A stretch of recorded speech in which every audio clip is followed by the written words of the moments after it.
Hey everybody, Dom here. Today I'd like to talk briefly about a mechanic in Team Fortress 2, Melee. First things first, Melee is one of those words that everyone pronounces differently. I consider the way the announcer says it in Super Smash Bros. Melee to be the best way, and will continue to say it in that way. Super Smash Brothers Melee!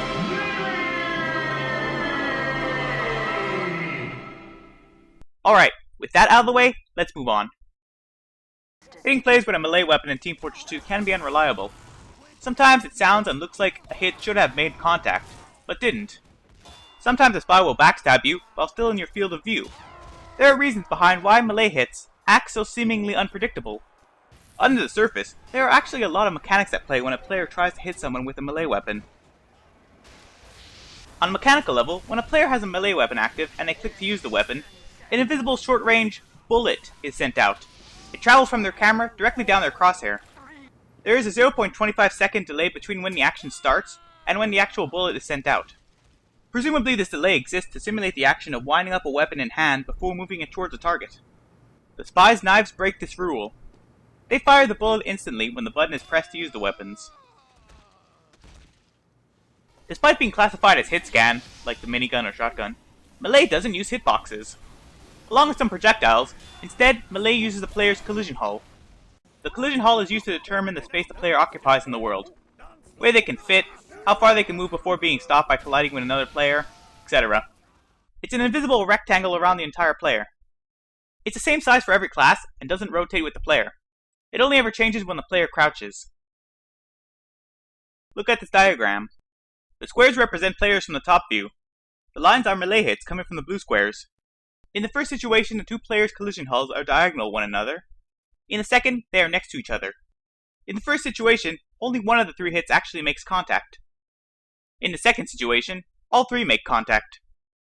The orientation of players and collision hulls means that the distance required to make contact can vary. In practice, this information isn't very helpful. It's hard to determine what orientation the collision hulls are in on a map versus players, and in a heated battle, it's not likely very viable to try and take advantage of a small amount of extra or less melee reach.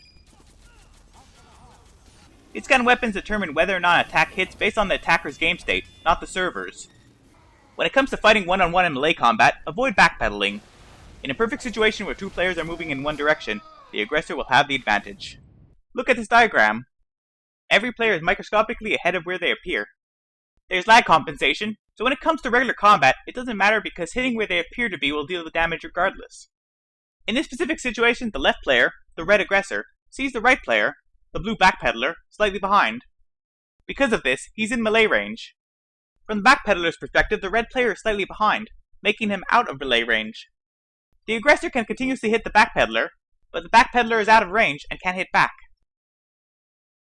Players fire from where they really are, but take damage from where others see where they are. Another thing worth noting, backpedaling is 10% slower than running forward. This means in this one-on-one situation, the red aggressor is actually gaining ground as well. To summarize, this is why it seems as though, when retreating, enemies approaching have bigger melee range. Given all information stated so far about where players are and where players see other players, consider the following. When in a one-on-one fight versus a spy, and they successfully instantly kill the other player, it's usually completely legitimate for the spy, but can be a face stab for the victim. Imagine this situation. A spy circles around the victim. The victim appears slightly behind where they actually are.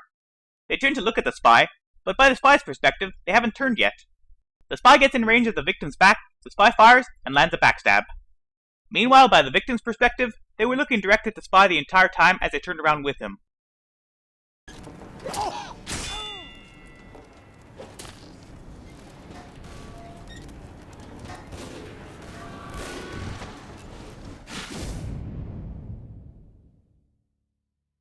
Another thing worth noting, the way backstabs work, they depend on the camera orientation of the victim.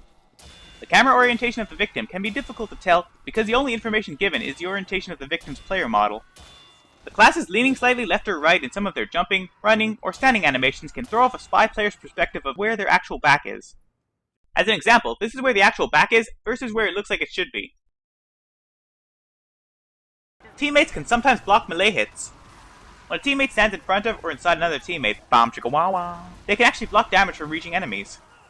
This is why it's not advisable to double team an enemy in a corner while using melee weapons. Every hit will be nullified by the teammate, and the enemy will eventually kill one of the attackers. This situation frequently occurs on the final point of CP Degroot Keep. There's an exception to this.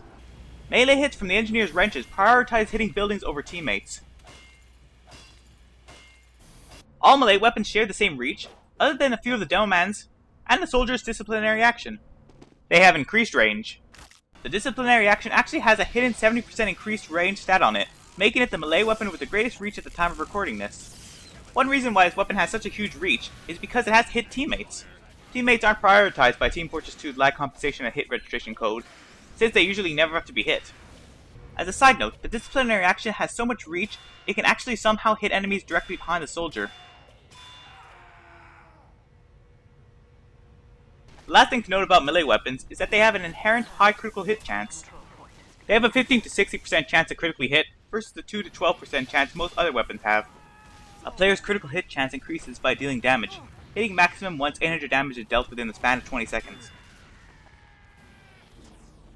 And that just about sums up everything noteworthy about melee weapons, and melee hit registration. It can sometimes be difficult, frustrating, and unreliable to try and hit an opponent with a melee weapon in Team Fortress 2. Hopefully, with a greater knowledge and understanding of the mechanics behind melee weapons, it's possible to better work with the system in place and be more successful with melee. Thanks for watching! Like if you enjoyed or learned something new, and subscribe for more videos like this one. Au revoir! Alert! The final control point is being contested.